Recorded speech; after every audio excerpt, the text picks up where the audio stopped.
gusto saludarte. ¿Cómo Saludos a estás? tu ¿Todo bien? audiencia. Muy bien, che. Me alegro. ¿Qué pensás 32 años después del golpe de Estado? ¿Dónde te tomó el golpe de Estado primero? En Asunción, mi residencia era un departamento de la calle Tacuarí y Manuel Domínguez. Yo vivía en el último piso de esa que está ahí al lado de la escalinata.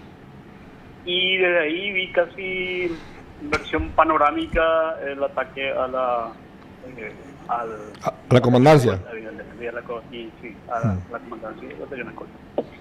Y sí, estuvimos ahí toda la noche escuchando Radio Caritas, también escuchando la proclama, y apenas clareó un poquito ya salimos Para dar cobertura a lo que estaba ver pasando. lo que había pasado y ponernos a disposición del diario, ¿verdad? Bueno, en esa época todavía no había celulares, no había forma de comunicarnos, entonces Nada, había que no existía esperar un Facebook. poquito para salir, ¿verdad? Sí.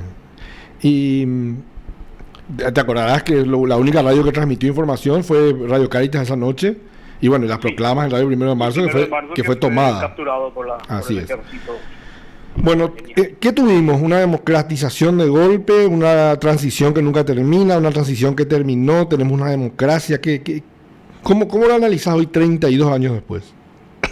Y un fracaso de la clase política. O sea, a diferencia de otros países como Chile, como Uruguay, que supieron capitalizar la libertad que llegó después también de penosas dictaduras como la nuestra, y articular un proyecto de un país moderno, ¿verdad?, con equidad, con respuesta a las muchas demandas sociales en Paraguay. Lamentablemente, si bien creo que en la primera etapa hubo una generación más interesante de líderes políticos, después caímos en manos de una clase política mediocre, angurrienta, donde lo único que le interesa es meter la mano en la lata, desangrar al Estado, y no les interesa para nada las necesidades sociales, y menos todavía construir un país viable, como sería un Paraguay con tan chiquito, con tantos recursos. No sería tan complicado, ¿verdad? Pero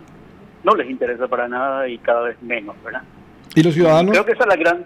¿Cómo? ¿Y los ciudadanos? ¿Por qué somos víctimas? Y también creo que perdimos mucho en capacidad de crear organizaciones civiles fuertes a nivel sindical, a nivel urbano. Creo que a campesinos se construyó un poco más, pero tampoco se logra, digamos, alternativas creíbles a esta magia del Partido Colorado, ¿verdad? O sea, la oposición no logra convencer a la mayoría de la población de que pueden hacer mejor gobierno. Creo que la única experiencia más o menos interesante, pero que no se pudo cristalizar, fue la de, obviamente, la alianza con la presidencia de Fernando Lugo en el 2008, y que acabó muy mal. Y hoy yo no veo alternativas, ¿verdad? Y creo que esa es la gran deuda, tanto de la clase política como también de la dirigencia social, cultural. No se logró construir, digamos, perspectivas concretas, ¿verdad? Y creo que la gran falencia también es la pésima educación que se arrastra desde la época de la dictadura, ¿verdad? No se logró mejorar eso. La reforma educativa fue un gran fracaso. Esa es la gran deuda de la democracia, ¿no? Sí, hay varias deudas, ¿verdad? Pero aún así, te digo, yo reivindico plenamente, para aquellos nostálgicos que dicen que eran felices y no lo sabían, no te cambio un solo minuto de la dictadura, un solo minuto de esta democracia tan golpeada. Sí, tan deficiente por un solo minuto de la dictadura, ¿verdad? Yo trabajé 10 años en el diario Última Hora desde que entré a los 17 años en el 79. Estuve 10 años trabajando, haciendo periodismo en época de la dictadura, y me garrotearon, me metieron preso. Asistí a la clausura del diario por 30 días, vi cuando la policía entró en la redacción y le llevó preso a nuestro jefe de redacción, Fernando Casenave, a nuestro secretario Félix Humberto Paiva, y bueno, eso no quiero nunca más, ¿verdad? Y puedo, convivir con todas estas deficiencias, pero no cambio esta libertad de poder escribir, publicar, lo que considero que es importante y sin que nadie me censure. ¿Y la prensa? ¿Cómo ves a la prensa hoy día? Luego de una época en que no se podía decir nada, hoy se puede decir todo. ¿Existe la autocensura? ¿Está a la altura de las circunstancias? ¿Hay muchos intereses? ¿O la prensa es la que, digamos, el único lugar que tiene el ciudadano para reclamar ciertas cosas? La prensa tiene muchas deficiencias, muchas fallas, ¿verdad? Pero creo que estamos también en un momento en que la prensa ya no es lo que era, ¿verdad? O sea, ya no es el poder único donde vos podés ir a solamente si los diarios no te publican, nadie se entera, o si los canales o la radio. Hoy tenés todo el mundo de las redes sociales que también tienen sus luces y sus sombras, pero cualquier ciudadano puede expresar su opinión en las redes y en la mayoría en que logre construir una plataforma, eso tiene un poder también, ¿verdad? Y bueno, eso creo que democratiza un poco la prensa, si bien da también campo a todo lo que son las fake news, las noticias falsas, los rumores, etcétera, ¿verdad? Es una época compleja, pero muy interesante, y además esta hiperconectividad que nos permite en contacto con el mundo salva un poco también las deficiencias educativas. Sí. Porque cualquier chico con un teléfono conectado a internet en cualquier lugar del Paraguay, por más humilde que sea, puede acceder a conocimientos que de otra manera no tendría, y eso le abre la mente y tiene una visión distinta de muchas cosas, y creo que tiene una mentalidad más progresista. ¿La prensa se va a adaptar a esta hiperconectividad o va a morir? ¿Cómo? ¿La prensa se va a adaptar a esta hiperconectividad para tratar de seguir surfeando la ola o va a ir muriendo y vamos a ser todos un poco periodistas? La prensa tradicional, la prensa comercial, los periódicos tienen problemas de subsistencia económica, su modelo de negocio ya no es el mismo, ¿verdad?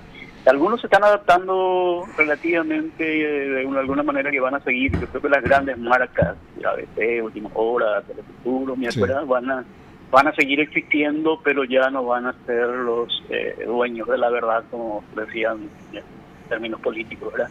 Y al mismo tiempo tener un fenómeno de una prensa emergente, alternativa en Internet, muy interesante, como El Surtidor, como Latitud 25, bueno, haciendo radio en bueno, Internet. Yo creo que eso es muy interesante. Y finalmente, ¿toda nuestra transición fue defectuosa desde el inicio o hubo un momento en que había una esperanza de algo mejor y pasó algo, se truncó en algún momento? No, yo creo que se lograron avances importantes en términos de leyes, por ejemplo, de pactos internacionales. La Constitución creo que fue un gran legado con todas sus críticas e imperfecciones, o sea, una Constitución muy interesante para nuestra realidad. A los periodistas nos da garantías constitucionales como la posibilidad de disentir con el propietario, de exigir que publique nuestros artículos con nuestra propia, o sea, una serie de cosas, y la confidencialidad de fuentes. Antes la Conatel podía cerrar una radio, un diario, era una cosa que estaba bien vista, normal, se decía, señores, te inventaban un trámite y te la cerraban, ¿verdad? Sí, o el que no tenía el carnet, el famoso carnet del locutor de la... Había un carnet periodista, ¿quién te tenía que dar eso? La Antelco, sería. La Antelco con complicidad con la Alorpa, que era... O sea, si una burocracia estatal como la Antelco, veía, por ejemplo, que Andrés Colmán anda muy criticón, le decimos, no le damos, y no podía estar sentado frente a un micrófono. No era chupa media del gobierno, no podías casi trabajar, salvo algunos espacios muy interesantes como la radio de Santiago de Guizamón allá en Pedro Juan, que le costó la vida finalmente. Sí.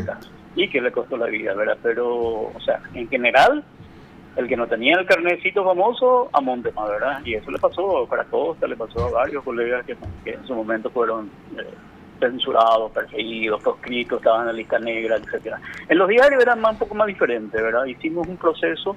Los dos diarios principales, Última Hora y ABC, nacieron también con Stroessner inaugurando el local. Recuerdo. Pero fueron despegándose de a poquito y en los 80 ya era incontenible, digamos, el espacio de crítica. ¿Hay censura hoy día? Hay una censura comercial, te diré, en el sentido de que...